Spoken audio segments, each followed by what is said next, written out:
Hello YouTube and welcome to the Indie Evolution channel. My name is InGamer and today I'm going to be bringing you episode 9 of our Dead State Let's Play. Unfortunately guys, we did have some technical issues, some pretty bad audio issues with episodes 9, 10, and 11. So you're going to be hearing all of the commentary is going to be post-production. I'm actually going to be watching the video back and giving you the commentary. I'll try to keep it relevant to Dead State, but I might go off into some other tangents just to keep things moving, keep things interesting. So without further ado, here goes episode 9 of Dead State.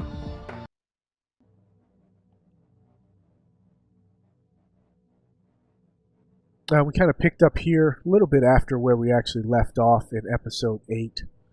I kind of walked around that corner and had to deal with a Zed who was in my way. One of the unfortunate things about the 7-day demo is the single save file. It's kind of come back to bite me a couple of times. That's the one thing that I really wish they had included multiple save files. Normally, when I do a Let's Play, I actually have a save game for every segment of the Let's Play, which is very convenient for me as I go through and do the material. If I ever lose a video, if a video file ever becomes corrupted, I can always just go back and replay that section. You might not get 100% consistency between one section and the next, but generally you can replicate what you've done the first time, the second time around. And right now we're just kind of wandering through, scavenging for some of these areas. You see we're actually sneaking past the zombies. Two things. As far as I know, in final release there will be no experience awarded for killing zombies. The only experience will be rewarded for completing objectives. So that makes zombie entanglements exactly what they're supposed to be in this kind of game. The zombies are supposed to be obstacles to you achieving your goals. They're supposed to present a slow and steady pressure that's changing the world around you and altering the means by which you have to survive. The real threats in this game, as far as I can tell, are the other looters. They're quick, they're fast, they're sharp, just like you are. They're a lot of them are armed to the teeth, and they're looking to take what you have just as much as you're looking to take what they have. The only thing I do regret is not the only thing, but in this demo there doesn't seem to be many of the story and role-playing elements are not implemented. You can see there's also a clipping issue with this engine. I'm sure they'll probably fix that by release time.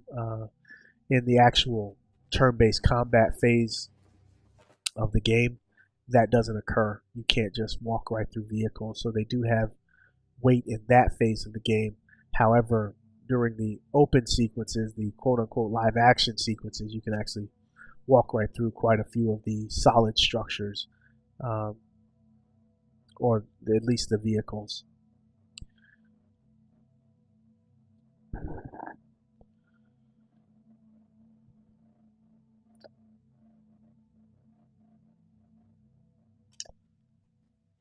So you can see we're making our way into this is the BISON, and this is the area where we were told we could go and scavenge food. I believe we heard this over the radio. So there are some of the story elements there, and this is the kind of game where in a sense you are forming your own story as you play.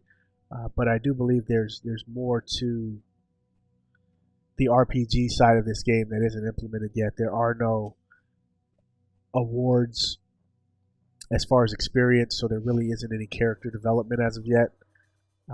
Really what you have is and the strategic elements, a lot of those have not been implemented in the demo as of yet. So what you have is kind of a test drive of the engine, really, to see how it functions.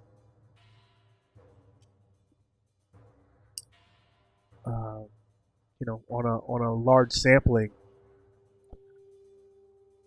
of players' computers, which is not bad. This is good. I mean, this is why indie developers have always had that huge disadvantage that the major developers can afford to go out and have large sections of the population, hundreds, sometimes thousands of people involved in beta testing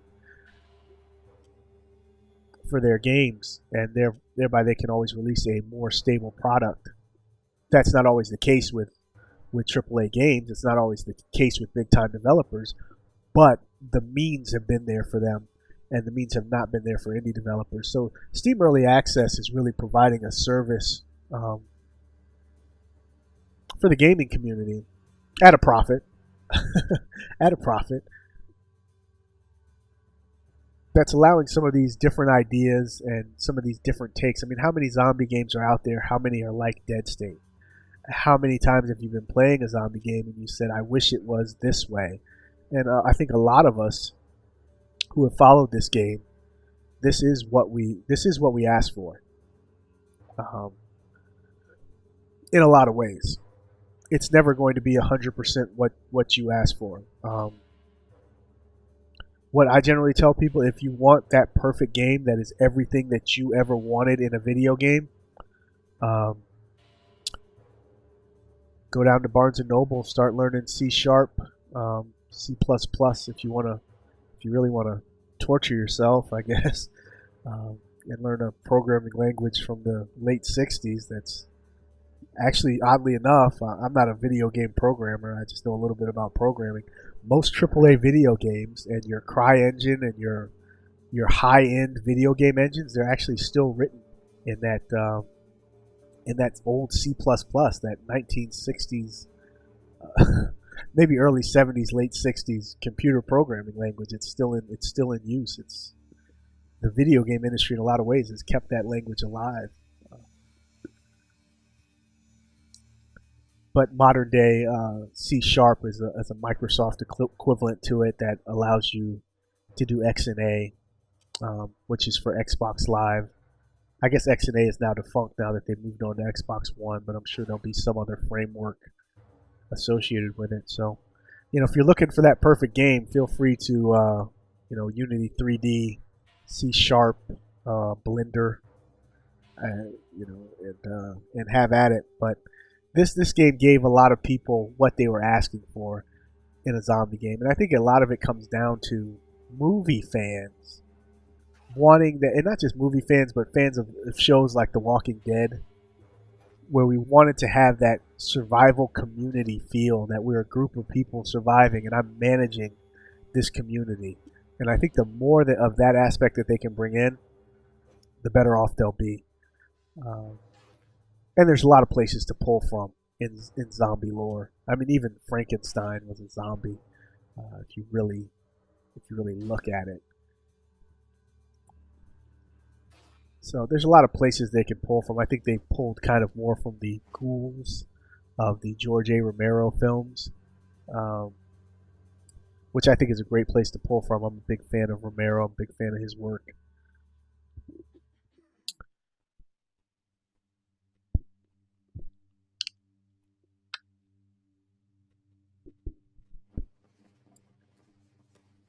So we can see here we've taken care of the looter, and we're going through to continue our scavenging, picking up a few items here. I was hoping that we were going to find more when we came to this portion of the game, but unfortunately that was not the case.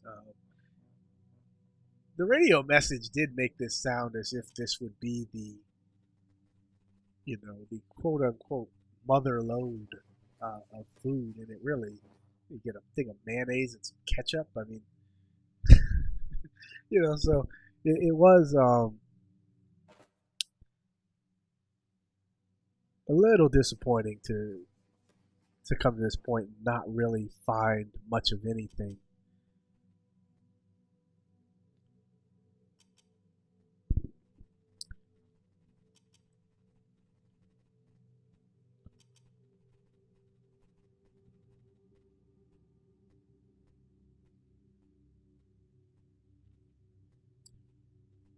It is a pretty thorough check. The one thing about this game, the top-down view, and most of you will be used to this, you don't have to actually be any proximity to an item to view whether it has, the ability for you to scavenge from it. Like you see there, I'm looking out at those cars, and I can see that there are items I can grab in there.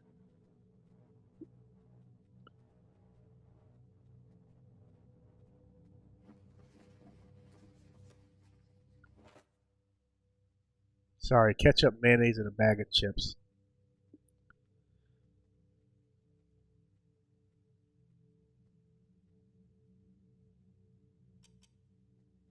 I think they call that a bachelor's breakfast. That's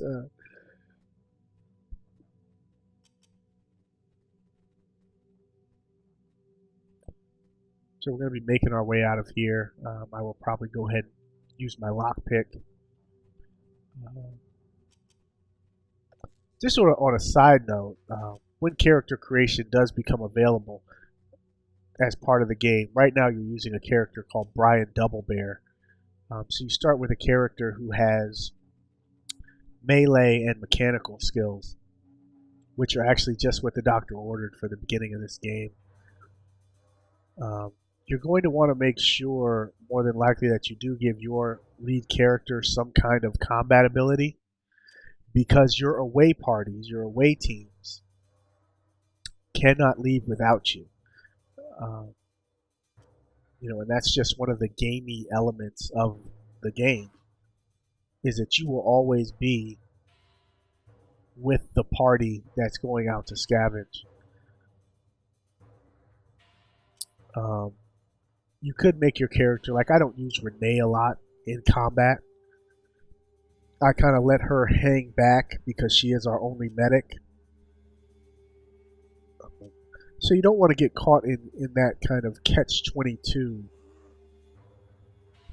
It doesn't really matter. I mean, technically you can make your character everything that the team needs, because if your character dies, the game's over anyway. But you do want to take that into consideration, because death in this game is permanent. And I know you guys haven't seen it on this Let's Play, but in some of the lost files, I have seen, where characters have been bit, characters have been turned into zombies. I'm sure we'll run into it again as we go through this playthrough.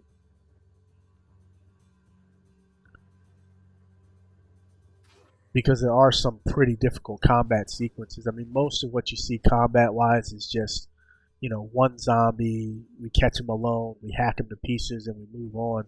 But there are some more difficult combat situations. And if those difficult combat situations force you to go to your firearms, you are probably going to be looking at, get it over with quickly. Because if you don't, you're going to be looking at getting yourself surrounded very quickly with unfriendly but extremely hungry company.